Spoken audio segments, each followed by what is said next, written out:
I like to move it to support immediately right after I said Yeah, that. their draft looks really wonky. Whose does? Gaimin, actually. Tell us why. Tell me why, Neil. I'll tell you why. No stuns, no initiating stuns. Only a lash stun. They just need the Centaur stun on Doom. They're good. 5 seconds. 4. Big reason why games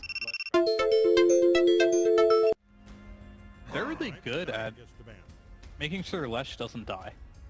And by that, Tofu will build every aura item, Celery will as well, and sometimes Ace. Not always. I don't know if I would agree with him building auras this game, even though it could be fine. It's all about keeping the Lesh alive here. But I think the Doom looks pretty good on paper. Like, you have a lot of good Doom targets. TA hates getting doomed, you got the damage over times. Same with Ember. I think this pick is quite good. Just, you have to be a little scared for Veno, as always, in the first couple levels in the laning stage, because this hero can be a chain feeder if you misstep just a little bit. Gaimin ban out the Sacred Necro, which he has played. Meanwhile, Beastcoast take out the Huskar, which would have been a crazy flex, but also a really good hero, as well as the Faceless Void. And now one more Sacred hero needs to get eliminated out of the pool. I'm feeling a Legion Commander here. He loves that hero. He does. 5 seconds. Could we ever see a Sacred Pango? Of course, it's always available. He loves the hero. Does he play tight?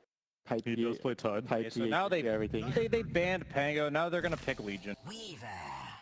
Oh, What that's the hell actually is that's a going Sacred on? hero. That's a Sacred Weaver right there. That is a Sacred Weaver, but is it? They have like this super annoying lineup right now. This bugs. Venomancer and this Io. You got these traps on the ground. You got Slight Spam. You got Rocket Flare. Now you have some Weaver throwing bugs into Kuching in the back. Yeah. This is a terrible sick team Weaver fight, but yeah. This is a sick Weaver pick. Yeah, Weaver's really good against IO and Venomancer. These supports don't really do anything at all against Weaver. They have no stuns to do anything to him. I love think this draft. I mean, I feel like we're gonna see a 2-0, man.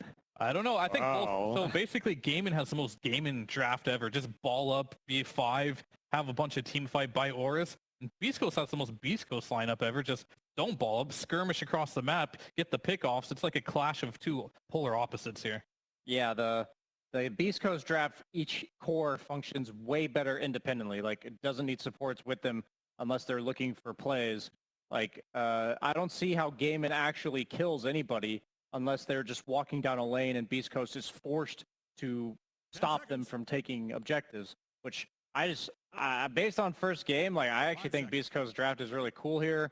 I think they're exactly, like you said, this is exactly what they wanted to do. If they're going to 2-0 Gaimin and somehow in Dr. Strange's universe of a million outcomes, and this is the one, I could see it happening right now. I mean, IO Venom, I feel like it's gonna be like exploited by the Weaver a lot. That's why I feel like the early game is gonna be determining a lot. You know, if they don't do well in the lanes, they have no answers against the Weaver. Yeah, but at the same time, I think if Beast Coast isn't ahead by like 1 or 2K at 10 minutes, they're just. So. Weaver's a feast or famine hero. Let's see which of the two it's going to be in game number 2 with ODPixel and Fogged.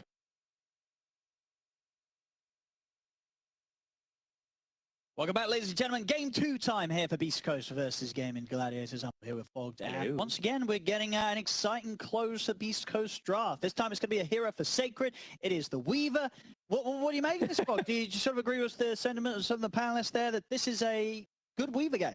The two things that they saw, right, in particular, the supports are weak versus it. There's very limited disables on the side of Gaimin Gladiators. They have a strong death ball if they're able to group up with the IO, Lash, and Dusa and stuff like that, but I mean, this is exactly what they're saying. This is so Beast Coast. It's the clash of two completely different styles, and I'm looking forward to it. It looks, on paper again, it looks cool. The Weaver idea, even versus the Medusa, can have some merit. Because you have a 15 talent, the mana break talent. I mean, yeah. Who knows if it gets to that point, but this looks cool. And I've just been really impressed with the way the Beast Coast has just been playing their drafts. They're so confident in their style, and hey, when a team is confident and they're playing like that, like they played last game, you got to be says a lot. You got to be afraid. Yeah, going into game 2 after game 1 like that, a little bit of a Hirachito. Yeah, like a cute little name for Domacho there. Given. My good old, I love that. A friendly, not a condescending name, you know. He did him because he was not very scary last game. We'll see if Braccio or Durachito could be a little more scary at this time. Be careful. Is Medusa. I don't know how much you want. Okay, they're going to go for Scope. There's going to be a lot of decay stacks building up here. Stinger's going to be incredibly strong. Okay. Let's see how many stacks he gets. He's at 28. He's a big boy. They're not killing the Undying. He's half HP, but he's actually 600 HP, so Yeah, it's kind of like full HP. Yeah, if they... I don't think they can find this now, Gaimin Gladiators. It's a bit awkward. Goldfield, he's going to commit cogs for it. Oh, cool, Quinn. I mean, Now they're taking a lot of damage, though, Beastcoast. I mean, they're going all in on Quinn. They want Damage. to bring down Quinn first. They're not going to be able to do so. Quinn will get first blood, taking out Stinger. Does still die, but looks like Gaimin Gladiators may even get more. They're chasing down Schofield. Will get the cogs off, but they'll still be able to take him down with range attacks from Tofu and Celery. So first blood, and in total, 2 kills for Gaimin Gladiators. Just the one for Beastcoast. Almost gets like another attack onto Quinn. Almost actually brings him down first. But Quinn, he gets a first blood, but Mago does get a kill in return during all of it. Don't know if he's going to be that unhappy because... So what do you make of the overall lineup? So as we said, the panel seemed to like what Beastcoast has got going, but you know, you got to be honest, Gaimin Gladiators once again they've got some of their favorite heroes here, and some of their favorite hero combos, the Lesh Io. And it's the Lesh Io and the Io Dusa too. It's a lot of healing you can pump up, even the healing lotuses. I think lanes are going to be a lot. Lanes are going to be in particular something I'm going to be staring at a lot here to see if the answer to Beastcoast does work, because I haven't seen this in so long. People do this versus an IO, but it was common when Weaver was popular. Like the answer to the IO, Weaver is very annoying to play versus if you are playing that hero. So yeah, I'm looking forward to see what they're going to be able to do, and if their draft is going to work together this time, because looking at it overall too, last time they had like an amazing team fight draft, right? This time around, the only real team fight is going to be reliant around the Undying Tombstone. While Gaming, they do have a bit of a better one when they do group up this time around in comparison to what they had last time around. Yeah, I feel that overall I'm a bit more confident with Gaimin Gladiators draft this game too compared to what they had game 1 in a situation where they're up against a Meepo. This time around, Gaimin Gladiators, they've definitely got more working out for them. Duracho on his Medusa, if they're able to farm it up and get this Medusa to a strong point. I think it could be difficult for Beastcoast to deal with a farm Duracho this game. Yeah, I think if the game slows down too much, that's where it's going to be just very, very problematic for Beastcoast. I think they have to play, they don't have a Meepo to speed the things up, but this game I think they have to play in a kind of similar style of just aggression. Don't really let them sit back and farm, because there's a Medusa and a Doom. So if Gaming gets to sit back and farm, their lineup is going to become absolutely... absolutely terrible. Yeah, Beastcoast are able to speed it up. Definitely a game where if Sacred has a good start, you're not going to be living a happy life as one of Gaimin Gladiators supports. No. I mean, definitely not. If Sacred has a good game, even if Mago does too, because he can cause a lot of issues. But Mago, he should have a bit of a problem here in this lane, of course, versus Quinn's Lash. Is not the easiest matchup whatsoever for an Ember Spirit. In fact, quite a hard one. Yeah, he started it hot here. Quinn 14 for 3 against the 7 for 0. Quinn should be set up for success this time round, and in a way which will probably need to require not as much backup from supports in the mid lane coming in as early as they had to last game. This time Quinn, he can do it on his own. And this, I think Tofu playing around here bottom, they have a much better, like, just overall everything versus Parker's hero, as you were mentioning, right? The Meepo just looked really, really good if he was able to get off to a good start. This TA, even if he gets off to a good start, there's answers. They have Veno, they have Leshard, they have Doom, heroes that can run him down and break that refraction and kill him early.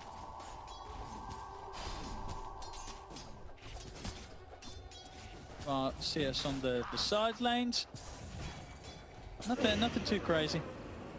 Keeping it pretty close. I mean, both cores on the top lane, Duracho and Sacred, kind of slowing down one another. Yeah, Ace having an excellent time bottom, though. He's kind of like the big winner. Him and Quinn in particular. Ace has a ring of health already, and Parker's he's actually having to buy extra regen down here versus this Venomancer, and it doesn't really get easier. Even though he's got Clockwork, one of like the best kind of support heroes to protect him, this is a very kill-hungry lane on the side of Gaimin Gladiators. Gale is very strong once you get like the second opponent if he wants.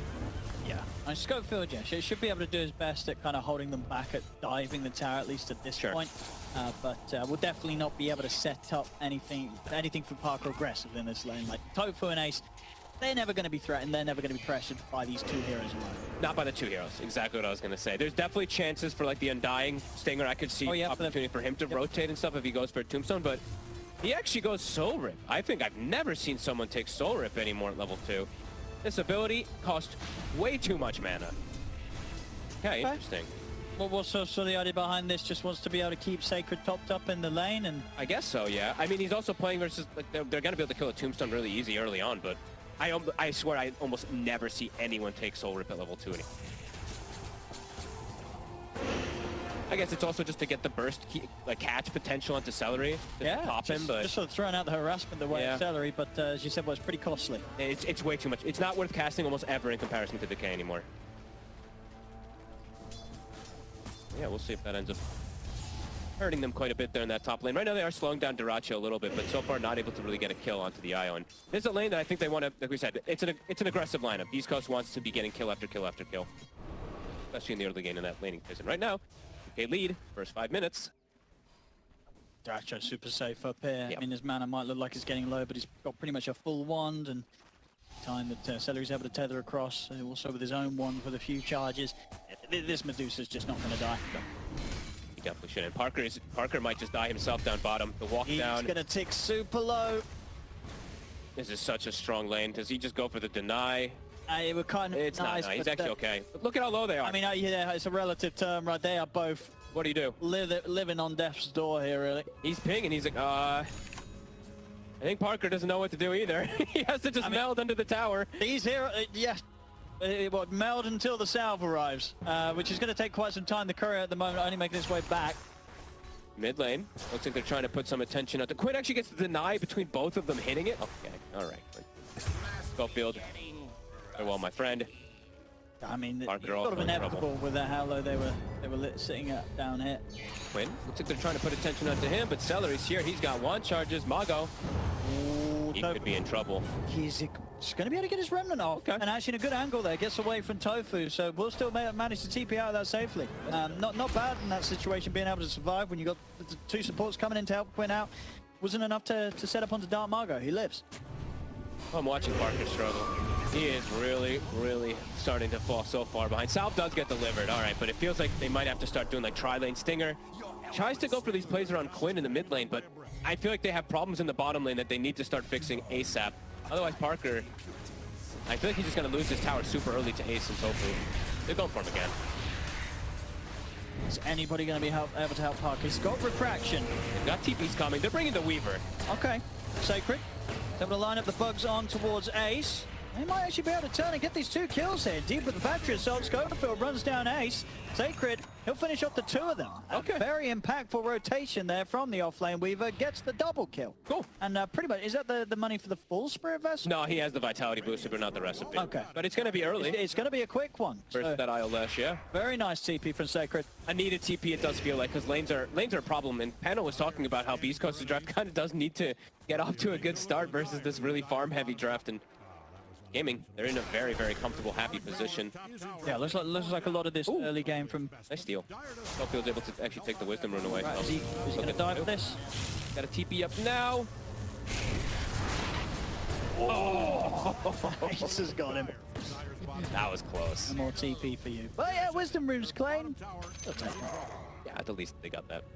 Schofield, yeah, he'll get that. Nice little padding there from Ace to walk through the cogs perfectly. Money though, very much in the favor of Gaimin Gladiators. 3k lead, 7 minutes in. A much stronger start than what we saw from Gaimin Gladiators last game round. And they actually have answers, it feels like, this time around. Meepo, if the Meepo got ahead last time, we saw what he was able to do. They have answers for He this. stepped up in the middle, get this tombstone laid down, but he's dead. For money. It's looking to be a bit of a difficult opening here for Stinger. 3 deaths, hasn't really been able to do too much on the Undying. I think they kind of just have to, I mean, maybe just get stacks going, or you just have to form like a tri-lane to make sure, but I think that lane's already, damage is kind of already done at this point at the first 8 minutes. Parker, I feel like he just maybe has to jungle, and they're going to have to do some kind of weird movements here, just with Sacred kind of breaking away from top to be that pressure to make things better for Mago and make Parker have space or something like that. It's definitely quite awkward at this point. I mean, all this recovery now, it's really on Sacred. He has to do a lot. He has to pop off. And if he can get a couple kills here, if he can get this Vessel very early on, that can pose some decent kill threat even onto these tankier heroes like the Lesh, Io, or even that Doom in particular. Put on the harass. Sacred's going to swing round down towards the bottom lane, maybe see if they can go on to Tofu and Ace if they get baited down into the lane, but he got vision upon him. They know he's coming in. I think this is how he has to play, though. He's got to run up and down the map. Yeah. Because right now he's the strongest hero on Beastcoast, and he has to do something to alleviate the pressure that's been put onto the rest of Beastcoast's lineup by the fact that Gaimin Gladiators have done as well as they have done in these early lanes. I want to see them also just get the stacks going. Sure, you could have to watch out a little bit of Gaming potentially walking in and stealing them, but I feel like now it's like, if Stinger's not going to just play super active with the Weaver, look for constant kills in this early game, get the stacks for the recovery outlet for Parker, because I'm looking and I don't think they have any stacks right now for this Templar Assassin, who's having a very rough time right now. At the least, didn't die in lane. Didn't die, Didn't somehow. die. To be honest with you. So that's something to be said there for Parker. But, Definitely. indeed, it's a long, long road to recovery here in a game that, if the road's long, Gaimin Gladiators, they're going to find a lot more gold along the way. Oh yeah, and they scale very, very hard on the side of Gaming. Yeah, just so many answers really for a TA. See how they try to reestablish things. Mago, he's, I mean, all things considered, not doing so bad, but still, it's 1,700 ahead of, behind his counterpart. Bottom lane. Gonna get the chance to go on to Tofu. They're bringing in further TPs to relocate there for Celery to bring Quinn into the action, but Beastcoast, they turn up in their numbers. They bring 5. Arrives here. They're gonna look to try and get the catch on the Celery. They've got the chain. Celery, he's gone. Beastcoast. There you go. Able to hold there against Gaimin Gladiators' attempt to get Quinn involved with that quick relocate down towards the bottom. Beastcoast, they were much, much more responsive than Gaimin Gladiators signed up or expected for. Vessel's online. Let's see if that allows him to go for these extra kill threats onto the cores in particular. Quinn has he actually has an illusion rune, so he's pretty safe. Racho is going to just be laughing the way to the bank, though, as he's just going to have a absolutely free time unless they somehow want to try putting attention toward him, but I don't find that being very easy with the way that Gaming's going to try to just make space for him. They're going to be playing around Quinn. They're going to be the ones pressuring in Quinn. That is pretty much the Bloodstone done now already at this point.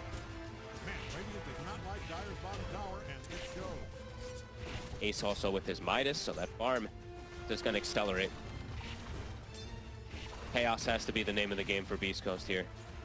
Yeah, it's going to be difficult for Sacred in particular to keep up in farm with the way that he's had to, he's felt that he's needed to kind of be running across the map. He's not having a lot of chance and time to hit creeps himself, so... And Gaming's just farming. They're stacking and farming and stacking and farming. So Quinn, yet you're seeing the effect of his 2K ahead of Dark Mago, who... Dark Mago's trying to run around and hunt, but you're having to hunt these heroes that are just farming stacks.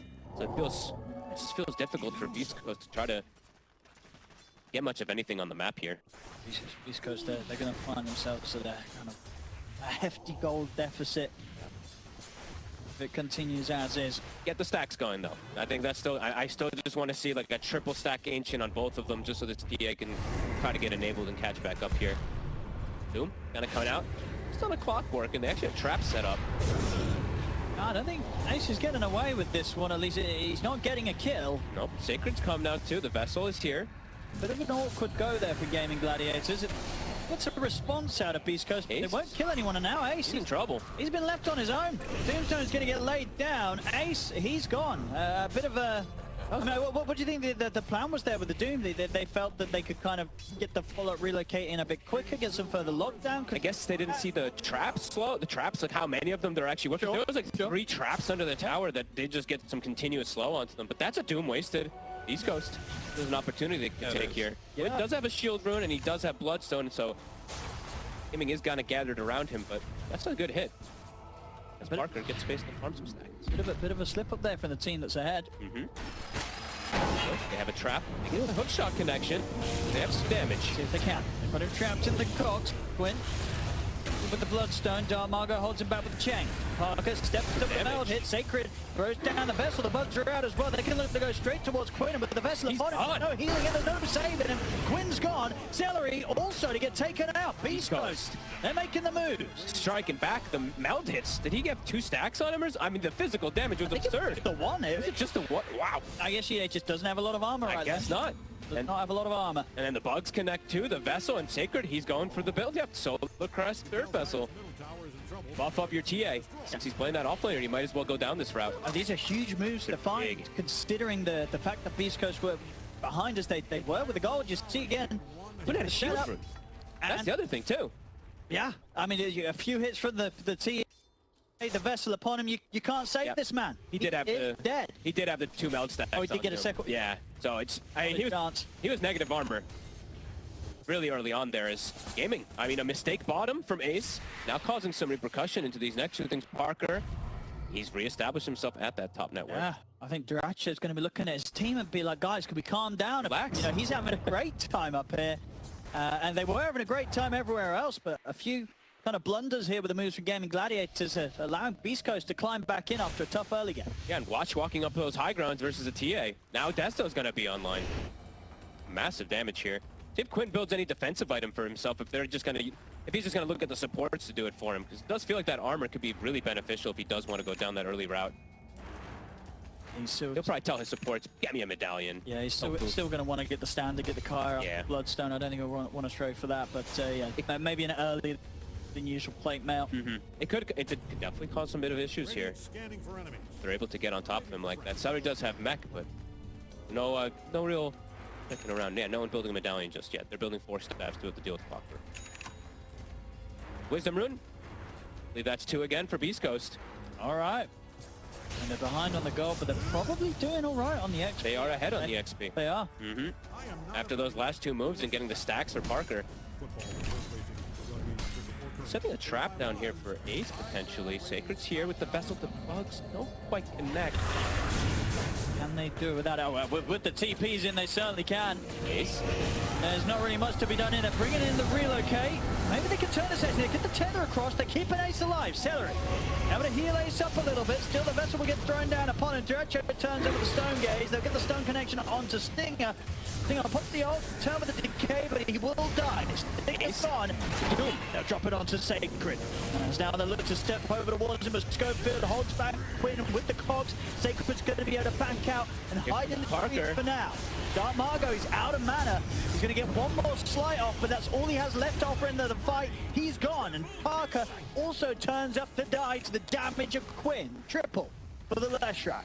Nice reload in. Duracho turning up this time with the Stone Gaze actually seems like the X factor. Celery not even gonna go down either. They will get Ace, but either way, Gaming, they bring the numbers. Tofu, nice little wraparound there at the end to be able to get that finish off onto Parker. Duracho making sure that you know, the team fights weren't going to go the way that they have been before. It's like, all right, guys, you know, if you guys can't do it on your own, I'll get involved. And indeed, yes, Celery coming in as he did, saving Ace in this moment, making sure that they don't get that quick kill, and it gives Ace the chance to survive, take a bit more time to prioritize how he wants to drop the Doom and get it down onto Sacred, which sort of takes Sacred out of the fight for a decent amount of time, a bit of time as well, that if Sacred wasn't doomed in the situation, he would have been able to get in, kill off Ace, probably threaten Celery. So this time round, Ace finding the very good Doom. Yeah, and Gaming kind of reestablishing things, especially on that network. Experience, of course, Experience is actually still going to Beastcoast even after that, but a big gold swing there for Gaimin Gladiators. Yeah, Quinn storming ahead now. Him and Duracho right there at the top. And the but just 700 gold away on Quinn. And they do at least have now Crimson Guard also for Ace, I believe. I don't know if I think he maybe just finished it toward the end of the fight there, but yeah, I think that's going to be the little bit of extra help there for Quinn in particular. And neutral items, we're going to see that tier 2 neutral, so we'll see which one Quinn's able to find. As him and Celery just kind of sticking together, waiting to see if Beastcoast makes a move, and then they can always go for the reload numbers here. So Beastcoast feels like they have to have the numbers faster, because they did make that move onto Ace, but it was like the trickle TPs in that kind of caused Gaming to have that big number advantage and just dominate it. 17 minutes, let's see what tier 2. May have been able to come with the outplays earlier, Beastcoast, but that next time around it's only going to get harder and harder as the lead continues to grow, and you're only really going to have Parker scaling or farming at a decent pace. You know, Margot on his Ember, Sacred on the Weaver. These are 2 heroes that just do not keep up that well when it comes to just AFK hitting creeps. No, we've seen the Deucer and the Doom, and the Lesh. We have seen Margot make some magic happen with his Ember Spirit, though. That's the one thing I do want to say. He's struggled a lot in like the early games most of the times, and then somehow his late game Ember just looks incredible. But this definitely looks like a harder one since he is versus that Deucer. Yeah. Good to travel now for Quinn too, so more now Celery, yeah, same thing. He can like play around other heroes, and Quinn can join in. And yeah, I'm sure Quinn or Celery, one of them, fight. Yeah, buy a medallion on the support even too. Just any type of little bit of armors you can throw onto this Leshrac, it's going to be important. Ace, pretty deep here on the bottom lane. But very tanky. Indeed, with the Crimson Guard, just going to take quite a few hits to take him down. Tofu's heading over. Staff. Looks like Ace is very dead, and maybe Tofu's in trouble as well. And Stinger's going to lay down the tombstone. Does he get the attack off onto him? He's into the trees, the hook shot's up. Tofu and Ace caught a little bit too far along that bottom lane. I guess they just weren't quite expecting Beastcoast to turn up with as many as they did, but it's been a bit of time since the last fight, so I feel like you had to kind of expect it there if you're Gaimin Gladiators. And look at your kills. Parker does get both of them. Kind of the perfect hero that you'd want to for Beastcoast. He's got his blink, going for his shard next. He's still hitting pretty damn good item timings. Yeah, he's close to like Parker's doing great. Because because you're comparing his net worth to a Lesh and a Dusa who have had a brilliant opening. Quinn, he's just off the back of picking up a triple kill on that last fight. And Duracho on the Medusa, he's had complete free fire. Ace, can't quite get the connection. Parker quick with the blink. And Quinn now, he does actually have a plate mail on top of everything too. So Italian on the IO, plate mail on him. As you said, yeah, it's likely that he had to accelerate this game just in case of things. Yeah, he's pretty hard to take down now, especially if he has the IO behind him. Parker still, he is level 15. That's the other big thing too. So he's keeping neck and neck. They of course are enabling him with those stacks and stuff like that. But yeah, keeping himself close at least, even though it's an AK advantage for Gaimin Gladiators. They're looking to press that advantage. Roche definitely something that's on the menu for gaming if they are able to get any type of successful fight.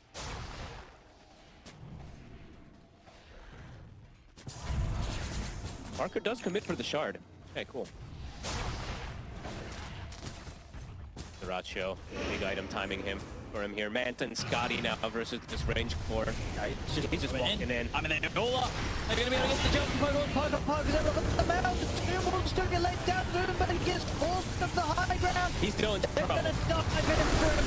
Beyond the towers it is, they take out Parker, they're diving the base for more. Stinger to go. Sacred also has to run in with a Shikuchi. As Gaimin Gladiators, they just into the base of Beastcoast. They've killed off the three of them. Look at Duracho.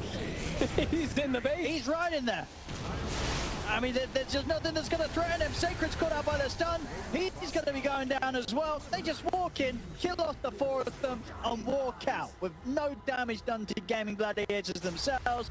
They can get back to the tier 2 push.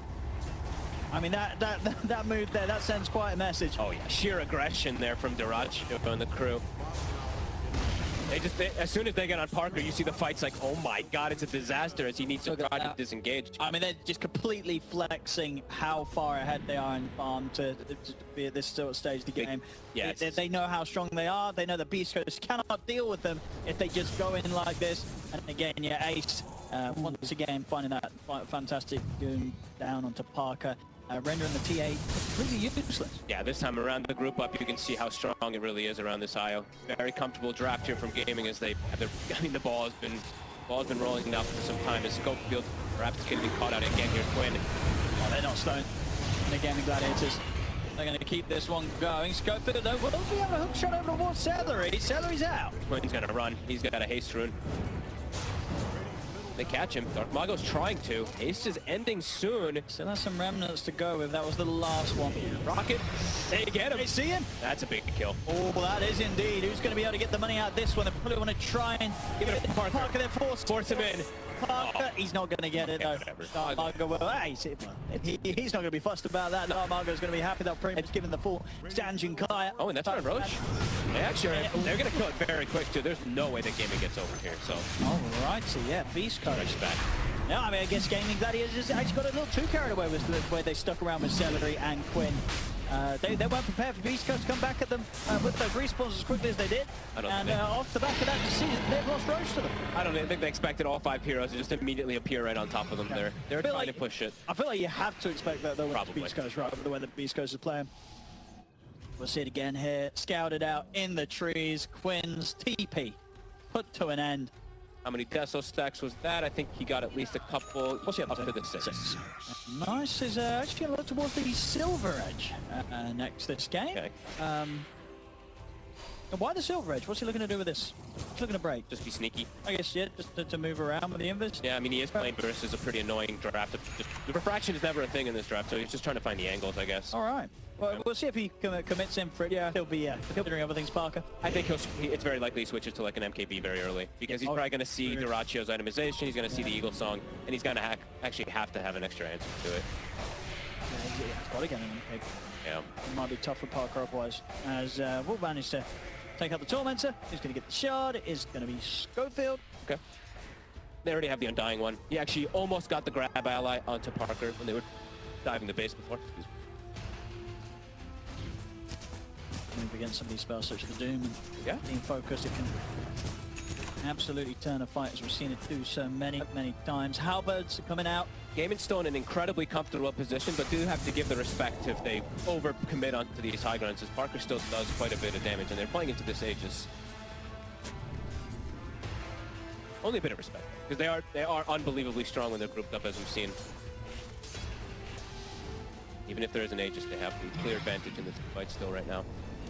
Duracio probably waiting, telling his team, I'm about to get butterfly timing, and then there's really no way for them to focus fire him down if he just plays inside the front line.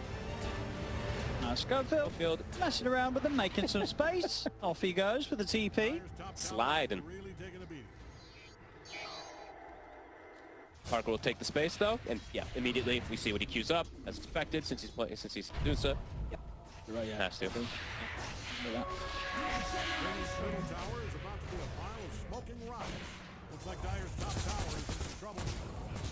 Duracio, have that butterfly done. Just a few hundred gold away. See what the approach for them to try to deal with, because it's not. The thing is, it's not just Duracio that he's farming, but Lesh. You know, Quinn, as gaming does with this type of draft, he always ends up being that really big secondary carry. So let's see how much they itemize and what they want to itemize first. Mostly, I guess they're kind of like multi-itemizing. So Halberd is going to be going for the Weaver, and Clockwork is going. He's already got the pipe, so multiple different answers, I guess. Trying to answer the Lash, and then he's going to go Halberd on the Clockwork as well too to deal with that Dusa. So trying to itemize to be able to deal with this very strong Gaimin Gladiators draft that just continues to scale.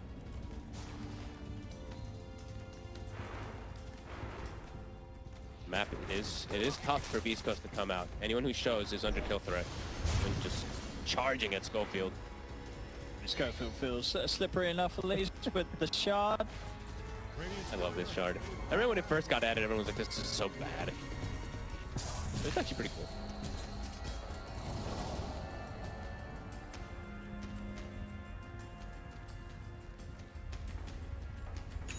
We have the Solar Crest now onto Celery as well.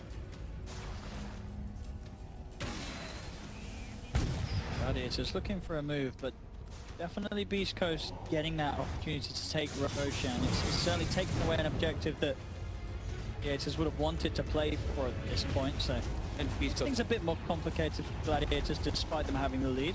yeah, Beastcoast being a little annoying around the map too, just constantly going for the split push and stuff like that with gaming. Group up the ball. Want to walk on high ground. Schofield try to deter them for a moment. The catapult it's going to be hitting, and Duracio is going to get buffed up here from Celery. Tower's dropping, and there's no lift. Very hard to push him off. Schofield, I mean, he goes in with a hook shot, but much more to be done after that as this tier 3. It's going down. Beastcoast. Okay. Going to be able to push Duracio away from the barracks. I mean, he's continuing this push. They have the whole team here. They might just try to commit here because Parker does have MKB, so he can actually hit Duracio if he's stepped up too far. His Schofield's going to go. The range tracks have gone. They will start to back away before they are able to push the main rack. So Beastcoast limiting some of the damage done for now. 30 seconds on Aegis.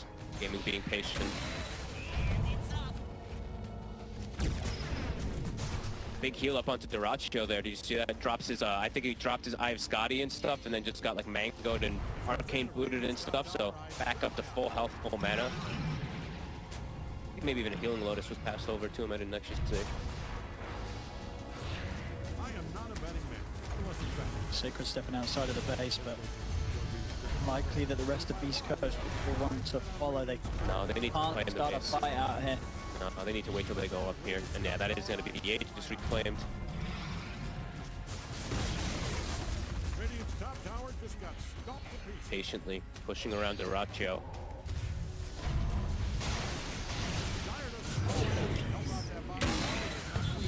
So it's trying to find an opportunity to jump. Throw out some heals here.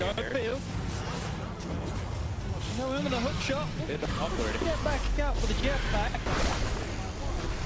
Ace is actually going to jump forward. Don't lock down on the Schofield. It'll be safe for now. Oop, he jumps out a little early. Poison splashes to everybody. Down pretty low. He's getting chased by the illusions, the Medusa. Keep his distance so Schofield survives. Ratchet. Continue the push. It's caught by the silence. Oh, got Margo. On a down Margo. Oopsie. He tried to step in on the back lines, but the Doom gets dropped down upon the Ember Spirit. Darmargo's gone. Ratchet steps in with the Stone Gaze. Will be met by the Glyph. There'll be a buyback from Darmargo. He wants to go. They've used Stone Gaze and they've used Doom. They want to try and punish this beast. It's not going to be easy. Stone catches on to him. He will be forced back to safety. Stinger steps up and immediately gets taken out by Dyrachyo. This Rax, it's going down regardless of what Beastcoast throw at Gaimin Gladiators. Darmargo, he feels desperate, but he's caught in the chainstone. He's out of the game for 80. As that's a long time for Gaimin Gladiators to look to just go again as they can bring in this top lane. Beastcoast without their Ember. And they're going to reset, heal up Dyrachyo. They're going to keep this push going. They want to end this. They want to close this game out. Darmargo, he goes for a risky play twice back to back. I think both times just gets caught by the stomp from the Centaur. The war stop there from the Ace. I mean, they're kind of stepping out of the base here, Beastcoast, but they've got to expect that the Gaimin Gladiators are going to stick around and go again. Creeps are coming in. 45 seconds, no Darmargo. Right, Dyrachyo just keeps abusing this backpack Scotty heal thing. He just back up to full every single time just from like some small heals. Yeah, continuing this push. Dyrachyo hits really damn hard onto these squishier heroes. They can't just step up. Don't seem to be able to deal with the Medusa, let alone the Medusa with the backup. The Dyrachyo has the form of the IO and such. He's got a full silver right now to do even more damage. Schofield trying to split Dyrachyo away from the rest of the team. Stone Gaze is going to be back up in a second. He's in onto Dyrachyo. Still got the one charges. And he's still got Celery with the mech ready to pop. Two-man stun. If they can get the kills from this Schofield, getting low. They'll drop him into the tombstone, either one of them. The Stinger will manage to live, but Schofield's out. He has got buyback available, and Darmargo will be back in the game now. Schofield is going to try and get in with the TP to close in onto Dyrachyo. They back off Gaimin Gladiators. They've taken the tier 3. Too much heals, too much auras. They still have the mech. Celery's just going to be able to reset. He has both Greaves now after that. Rax, it'll survive, but heavy damage there. Gaming just keeping them inside the base. And they've got a full set of items coming out for everybody here. It just feels too tough to be able to deal with the way the Gaimin Gladiators can rally around their Medusa with the lead that Gaimin Gladiators have. These pushes are so hard to punish. The wild thing is too, like the experience lead, it actually was, if I'm not mistaken, still in the favor of Beastcoast until that last couple of seconds there where it just plummeted off a cliff from the Darmargo. So the decent attempt there from the way that Beastcoast was getting these wisdom runes and stuff like that, but the group up were just, it's too much. They don't have enough to deal with these heroes. That buyback, that dieback from Darmargo is going to set back his next item so far now. It's got a long way to go for the Axe. Could this be a rapier queue for Marker? Feels like it could just be in the realms of a rapier that he needs onto his team. Maybe. It does feel like the game's falling into pretty impossible territory here for Beastcoast unless they do something drastic. I mean, crit is just so valuable though on the TN. It's not really a risk, so I mean, you might as well just go crit probably.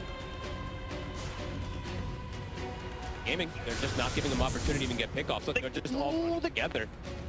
Gonna start Marco, who's quick with that one. Nearly gets caught out by the jump from Ace. He was ready for that. Field will knock it. And Tofu, gonna try and battle a bit with Stinger.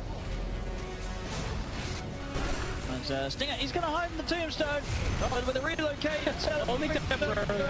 ready to take down the tombstone and of course take out the Undying inside it. That's a cute one. Both supports out once again. No buyback for them. Lago.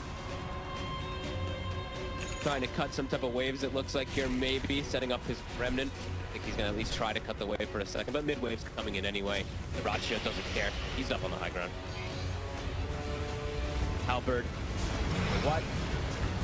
Keep the push going. Solar Crest. Look how quick it drops. Marco can't even cut the creep wave. Yeah, there's no defending these barracks. As Gladiators take out a full set of bottom. Top. Exposed. Still time where there's only 3 alive here for Beastcoast. Shoot everything up to ready too. He's now full Octarine. Sacred. Uh-oh. Oh, careful. He gets caught by the stun. He's gone. He can't even time himself. I don't think he saw the Ags Medusa. That little bit of mini stun there. It caught him by surprise. Absolutely. Last hurrah, Beastcoast. That's the silver edge picked up for Parker. I mean, you gotta just go all in here. With the racks, it's already dropped too fast. One last fight. The Megas are out. 32 minutes in Sacred. Look at the time though. Stop this time. Beastcoast trying to spam back Gaimin Gladiators, but Duraccio, he's barely going to be taking any damage at all. He steps up with the stone gaze. They're having to back away here, Beastcoast. As into the tombstone again they go, trying to hide, trying to survive. Stone goes in, drops it down the cogs, but he'll immediately die. Once again, no buyback for him. Sacred just gets back to the fountain in time. Will still fall incredibly low here as to the poison damage of Tofu. Dark Margo trying to dance around them, jumps around them, caught by the stun. He's gone again. No buyback for him. As this game too, it looks undoubtedly to be going the way of Gaimin Gladiators. I mean, Parker? Maybe he could get one or two more kills here. The mana's low. They get the supports, but can they get the cores? I mean, Ace is going to jump back in. Yeah, they've got the follow-up stun onto Sacred. Is now just down to the final 2 of them. And in fact, Celery's buyback went it. And they know this one's to die. But GG is cool. As Gaimin Gladiators will take this game 2 and push this series to a game 3. This one quickly became a very tough one. They had some cool kind of recovery kills, especially when Quinn walked up high ground versus Parker, right? Early on, something minutes ago.